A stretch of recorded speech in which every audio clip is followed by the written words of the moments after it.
So let's discuss the next method of asexual reproduction, that is budding. So budding, what is budding? Budding is formation of bud. Formation of buds. So budding হচ্ছে বার্ডসের formation বা birds কোড়ক উৎপন্ন হওয়ার পদ্ধতিটাকে বলা হচ্ছে birding বা বাংলায় কোড়ক উদ্গম. So what is buds? Bud is a small projection or outgrowth arising from parent body and after growth detached from it. অর্থাৎ bud বা কোড়ক হলো একটা ছোট প্রজেকশন বা আউটগ্রোথ উপবৃদ্ধি যেটা প্যারেন্ট বডি জনিত্রী জীবের দেহে উৎপন্ন হয় এবং গ্রোথ হওয়ার পর এই বাডটা ডিট্যাচ হয়ে যায়, প্যারেন্ট বডি থেকে ডিট্যাচ হয়ে যায় এবং তারপর একটা নতুন ইন্ডিভিজুয়ালের সৃষ্টি করে, সেটাকে বলা হচ্ছে বাড বলা হচ্ছে। এবং এই বাড যে উৎপন্ন হচ্ছে তার পদ্ধতিটাকে বলা হচ্ছে বাডিং। এবার বাডটা কোথায় উৎপন্ন হচ্ছে অর্থাৎ বাডের পজিশনটা কি তার উপর ডিপেন্ড করে বাডিংকে ভাগ করা হচ্ছে। অর্থাৎ এখানে হচ্ছে types of budding on the basis of types of budding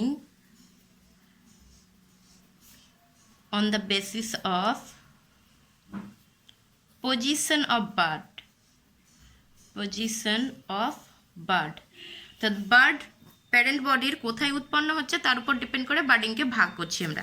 so first classification is exogenous or external budding and second one is endogenous or internal budding. So exogenous, exo কথাটার মানে হচ্ছে আউটসাইড, এক্সো কথার মানে হচ্ছে outside, তার মানে এখানে exogenous বা এক্সটার্নাল বার্ডিং আমরা কাকে বলবো না, এখানে বার্ডস রিমেন অ্যাটাচ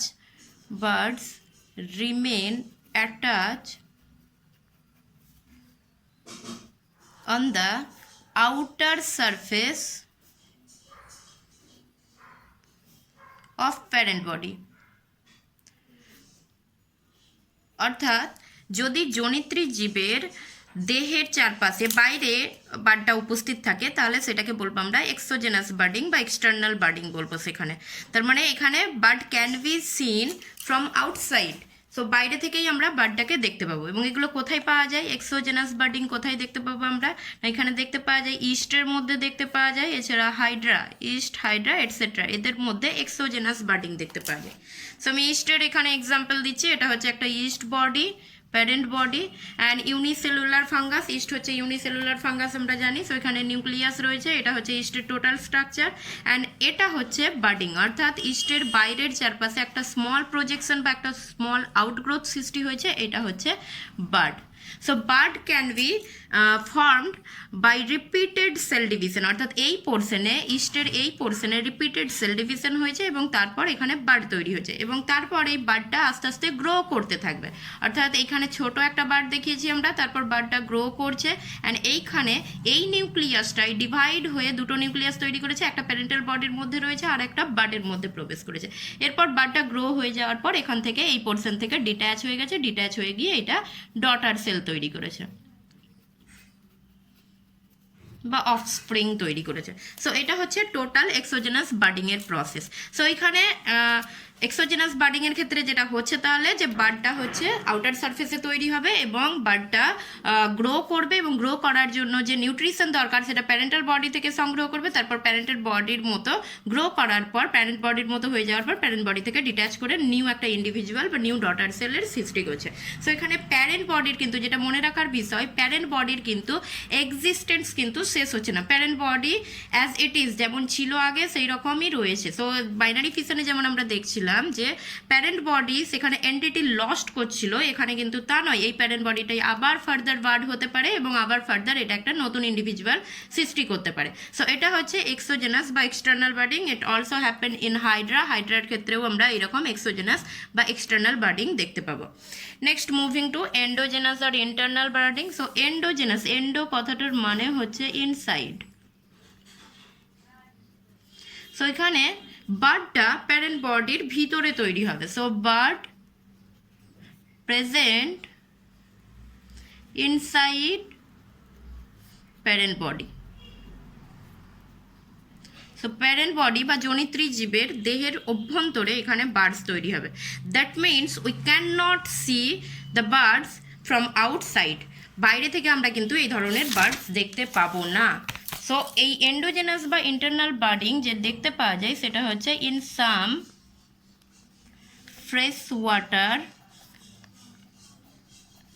স্পঞ্জেস, অর্থাৎ মিষ্টি জলের বা স্বাদু জলের কিছু স্পঞ্জের মধ্যে এই ধরনের ইন্টারনাল বার্ডিং দেখতে পাওয়া যায়। যেমন মিষ্টি জলের কিছু স্পঞ্জের এক্সাম্পল হচ্ছে স্পঞ্জিলা। তো স্পঞ্জিলার ক্ষেত্রে এই ধরনের বার্ডিং আমরা দেখতে পাবো স্পঞ্জিলার ক্ষেত্রে। তো স্পঞ্জিলার ক্ষেত্রে এই ধরনের স্পঞ্জের ক্ষেত্রে কি হচ্ছে না, স্পঞ্জের যদি আমরা দেখি বডি সারফেস, তো এটা হচ্ছে বডি ওয়াল, স্পঞ্জের বডি ওয়াল, এবং এই জায়গায় এইরকম ধরনের বার্ডস তৈরি হবে, অর্থাৎ দেহের অভ্যন্তরে এইরকম ধরনের বার্ডস তৈরি হবে। এবং এই ধরনের যে বার্ডসগুলো, এই এক একটা বার্ডসকে বলা হয় গেমিউল। সো ইন্টারনাল বার্ডিংয়ের যদি এক্সাম্পল বলে, তাহলে এক্সাম্পল কিন্তু ইন্টারনাল বার্ডিং অ্যাকচুয়ালি নামটা হচ্ছে গেমিউল। সো গেমিউল কোথায় ফর্মেশন হচ্ছে? স্পঞ্জিলার দেহের অভ্যন্তরে। এবং গেমিউল ফর্মেশন হয় ইন আনফেভারেবল কন্ডিশন, অর্থাৎ স্পঞ্জের জন্য যখন আনফেভারেবল কন্ডিশন হয় তখন এই দেহের অভ্যন্তরে এরকম গেমিউল ফর্মেশন হয়। এবার একটা সিঙ্গেল গেমিউলকে যদি আমরা তার স্ট্রাকচার দেখি, একটা সিঙ্গেল গেমিউলের যদি স্ট্রাকচার দেখি, তাহলে এটা হচ্ছে একটা সিঙ্গেল গেমিউলের স্ট্রাকচার। তো কি কি আছে সিঙ্গেল গেমিউলের মধ্যে? না, এখানে সিঙ্গেল গেমিউলের মধ্যে যেটা এই জায়গাটা, অর্থাৎ central, they are present central mass of cells that is called archaeocyte. Archaeocyte. So this one, এই যে মাস অফ সেল যেগুলো দেখানো হচ্ছে, অসংখ্য মাস অফ সেল রয়েছে, অসংখ্য সেল রয়েছে, এগুলোকে বলা হচ্ছে, প্রত্যেকটা সেলকে বলা হচ্ছে archaeocyte. And archaeocyte is totipotent in nature. Totipotent in nature. Each and every archaeocyte is totipotent in nature. Or what is totipotent? Totipotent means, totipotents are those cells having capability of division and formation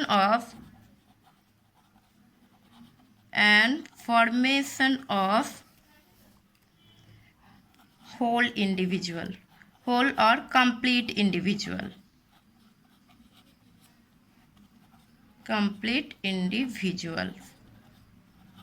That means totipotent cell হচ্ছে single cell that having the capability of division, অর্থাৎ cell division করবে এবং sell ডিভিশনের মাধ্যমে complete একটা single cell complete individual বা complete জীব তৈরি করতে পারবে। অর্থাৎ ইচ আর্কিওসাইট কিন্তু এখানে টোটিপোটেন্ট সেল, মিনস এই প্রত্যেকটা আর্কিওসাইট থেকে একটা কমপ্লিট স্পঞ্জিলা তৈরি হতে পারে। অ্যান্ড এই আর্কিওসাইটের এরপর এই আর্কিওসাইটকে প্রোটেক্ট করার জন্য দুটো প্রোটেক্টিভ মেমব্রেন থাকে। এই মেমব্রেনটাকে বলা হচ্ছে, ভিতরের মেমব্রেনটাকে বলা হচ্ছে inner membrane,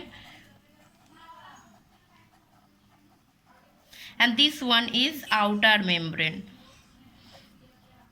Both are chitinous. So inner and outer দুটোই কিন্তু chitinous, means chitin দিয়ে তৈরি হচ্ছে, and they are protective in nature, অর্থাৎ টোটাল আর্কিওসাইটকে প্রোটেক্ট করার জন্য দুটো প্রোটেক্টিভ মেমব্রেন রয়েছে।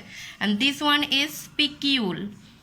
কাঁটার মতো যে অংশগুলো রয়েছে সেগুলোকে বলা হচ্ছে স্পিকিউল বলা হচ্ছে। অ্যান্ড স্পিকিউল আগেন প্রোটেক্ট করছে, সো প্রেডিটরের হাত থেকে এটাকে প্রোটেক্ট করার জন্য কাজ করে থাকে। অ্যান্ড এই টোটাল স্ট্রাকচারটাকে আমরা বলছি গেমিউল। অ্যান্ড আগেন এখানে আমি বাদ দিয়ে দিয়েছি, এই জায়গাটা হচ্ছে, অর্থাৎ সম্মুখ দিকে বা সামনের দিকে যে ওপেনিংটা রয়েছে, এই ওপেনিংটাকে বলা হচ্ছে micropyle.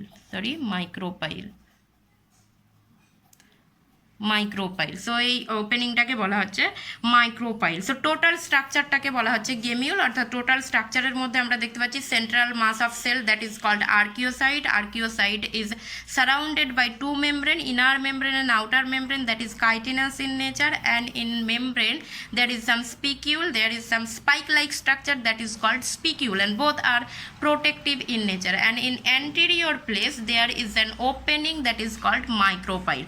So in unfavorable condition this gemule is formed, and gemule can withstand highly dehydration structure, অর্থাৎ যখন জলের অভাব থাকে তখন এই গেমিউলটা কিন্তু সেই জলের অভাবেও, জলের স্কারসিটিতেও এটা কিন্তু সার্ভাইভ করে যায়।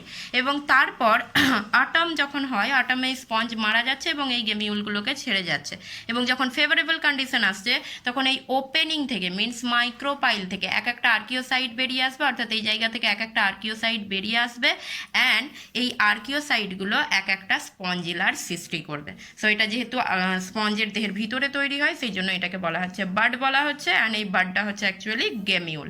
So it is all about endogenous আর internal budding, very very important. ওকে।